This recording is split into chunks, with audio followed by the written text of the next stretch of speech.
Salut à tous, bonjour et bienvenue dans ce nouveau tutoriel. Je m'excuse pour le retard, on a eu quelques petits soucis. Normalement, ce premier tutoriel devait être mis en ligne depuis le 1er janvier 2025. Je m'excuse vraiment. Nous sommes le 10 janvier.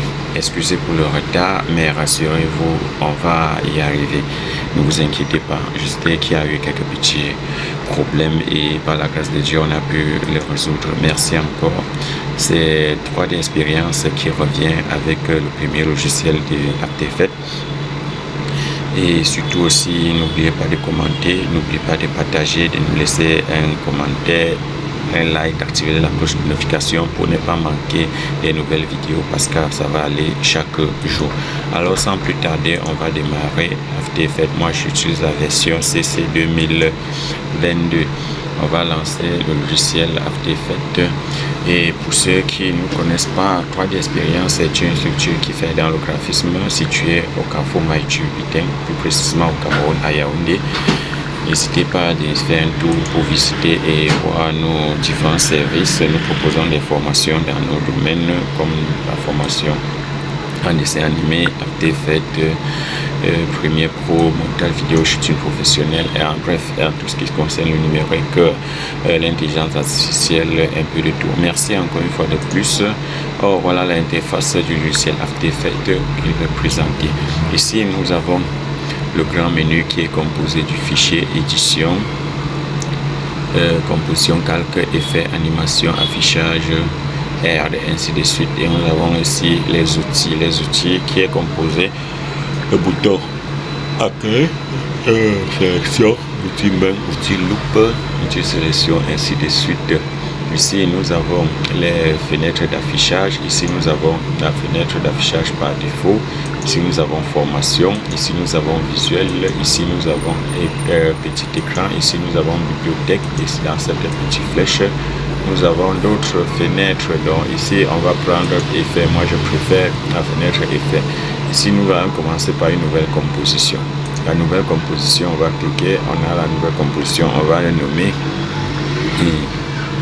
animation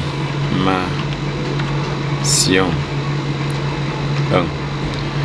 Ici on a HDTV 1080, ici la longueur, la largeur, la hauteur. Ici on a la cadence d'image qui est 29,87 images par seconde. On a le nombre de secondes, 20 secondes, moi je préfère 20 secondes. On a la couleur d'arrière blanc, donc je vais laisser le blanc cassé et puis on va cliquer sur OK. En fait, voilà l'interface. On peut zoomer et dézoomer comme vous pouvez le constater.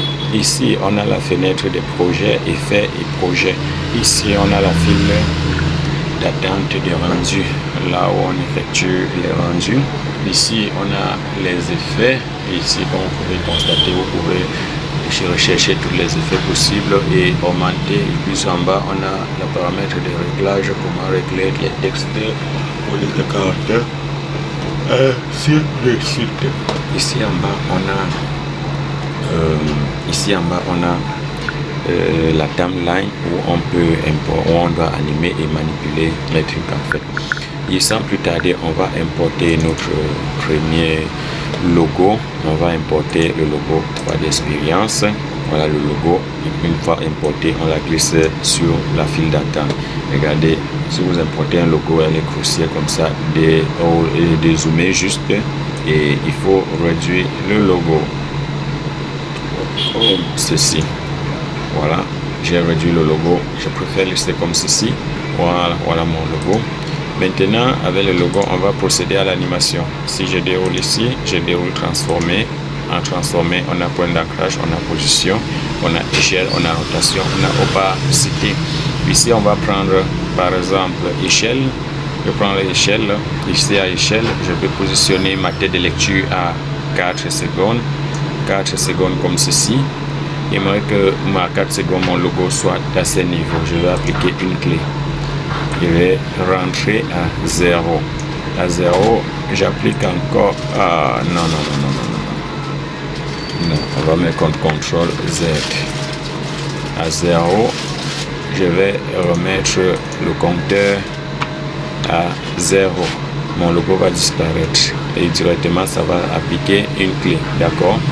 Et si je mets play là, regardez, voilà l'animation du logo. Ok, maintenant je constate que non seulement le logo est lent et l'animation ne me plaît pas vraiment.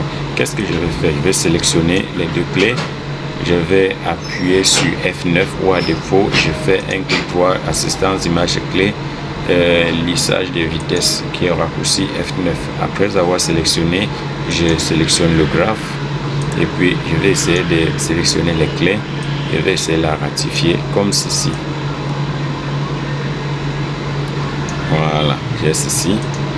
Et puis si je rentre maintenant et puis je mets play, regardez. Voilà, l'animation a changé bien sûr. Maintenant je constate que l'animation elle est un peu lente. Elle est un peu lente. Qu'est-ce que je vais faire? Je vais sélectionner cette clé et vais rentrer à 2 secondes quelque chose. Maintenant si je mets play là, regardez, on a ceci. Voilà. Maintenant on a animé avec échelle, on peut aussi animer avec rotation, point d'ancrage, position et ainsi de suite. Bon, je préfère m'arrêter là puisqu'il y a des profils, il y a des gens qui ne se connaissent pas bien. Donc je préfère m'arrêter là et puis on va évoluer petit à petit. S'il vous plaît, n'oubliez pas de commenter, de partager, de liker, d'activer la cloche de notification et de me dire des manquements. Comme ça, je vais essayer de m'améliorer au fur et à mesure. Encouragez-moi aussi. Salut et bonne année à tous mes étudiants de l'université Sianto et de l'ISESMA. Merci encore, sans oublier mes enfants adorés des 3D Experience. Merci encore une fois de plus. À très bientôt.